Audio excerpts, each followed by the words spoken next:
Hi, I'm Carrie from Flowers for Dreams. I'm so excited to meet you. I'll be your new host for your weekly DIY floral arrangement class. Today we have a really gorgeous palette of greens and whites, super classic style. We have our Dianthus green Trick, also known as Sweet William. This is a perennial that we love because it's very long lasting. Some of these will even last weeks in a vase, which is great. They've got a really lovely high petal count and this sort of whimsical puffy style. The Peruvian Lily is our next flower. Gorgeous, one that you've probably seen before. It's also called Alstroemeria. Has these lovely white trumpets, another one that lasts absolutely forever. And then our white Delphinium, which is one of our linear flowers. We've got some nice compact filler flowers and our beautiful long Delphinium that's got this long stem and beautiful creamy blossoms.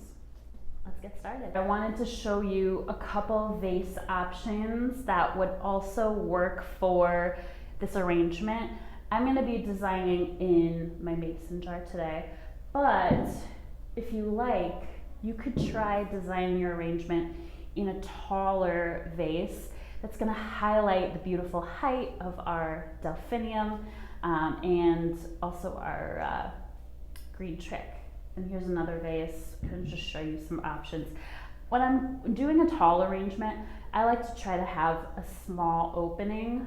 The wider the opening, the more flowers you're going to need to fill that opening.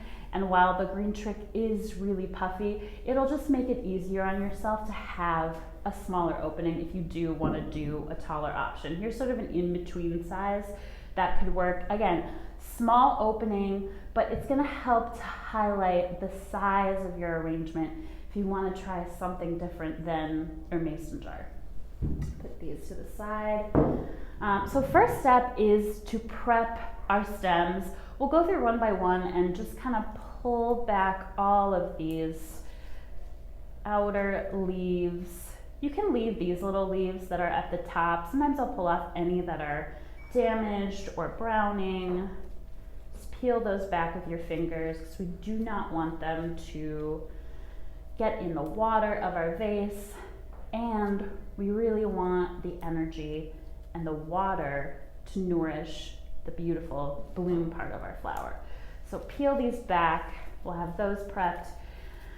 Now for your Alstroemeria, I like to pull off all of these leaves on the lateral stem. And then again here, this is your choice. You can leave some of these top leaves. I like to pull off just a few so that you can see, especially around the base of these little trumpets.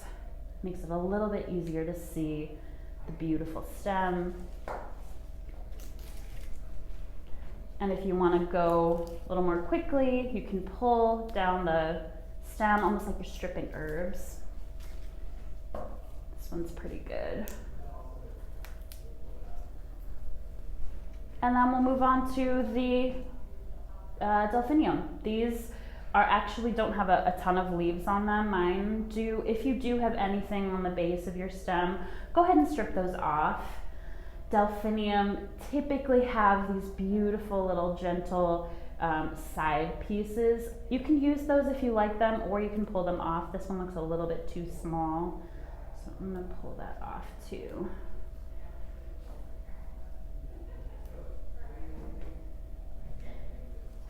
Then once you've prepped your stems, we can get started with our design. Since I'm using a wider mouth vase, my mason jar, I'll start with the green Trick, which is going to be a good space filler. I'm actually going to give it a little trim and just see how tall it sits. I would say you can add, you can always take off more height if you need to. Can't add height on. And as you can see, I'm adding these a little bit of a crisscross, and that's going to help support the rest of your stems. And as I'm building, I'm aiming for kind of a low, fluffy base. It's going to help to support the rest of my stems. Now we'll add our linear flowers. This is going to be interesting because it's such a tall stem.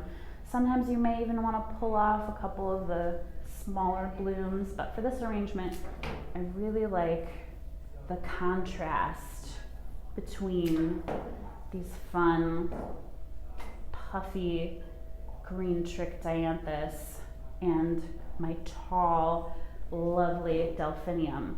So I'm gonna add a little bit at an angle. I've got a little hole on this side. So add my next stem right there. I love working in groupings of 3 and 5, which is perfect for this arrangement because we have 3. So I may play with the height a little bit of these delphinium.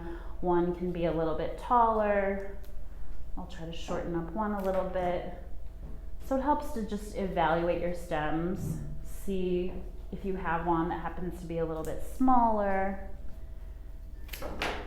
Now I've got this really nice triangle shape happening. This little green puff at the bottom. And now I can add my last flower, the Peruvian Lily. And I've got a little bit of a disconnect right now between the green trick dianthus, it's really low and lush, and these gorgeous tall delphinium. So I'm going to try to think about filling out this interior space that's a little bit empty. That right now, that's where my negative space is. And you can play around with the height if you'd like to make it a little bit more even and rounded, or you could do a beautiful asymmetrical style.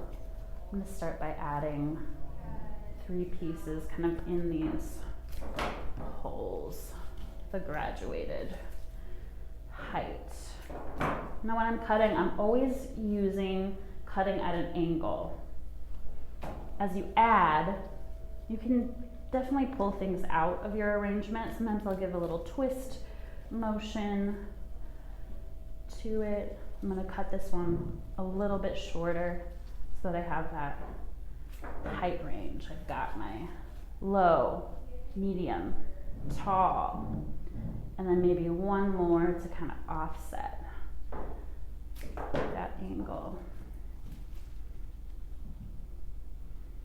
And when I'm designing, I'll try to use the natural shape of the flower to create beautiful lines in my arrangement. So as you can see, I've got a little bit of a bend in this ostrom area. So I'll try to highlight that by angling it down. And then one more insertion. Got a little petal there that I'll get rid of. And my beautiful white and green arrangement is complete. Thank you so much for joining the DIY video with Flowers for Dreams today. We made this lovely green and white arrangement. Don't forget to clean your water after designing.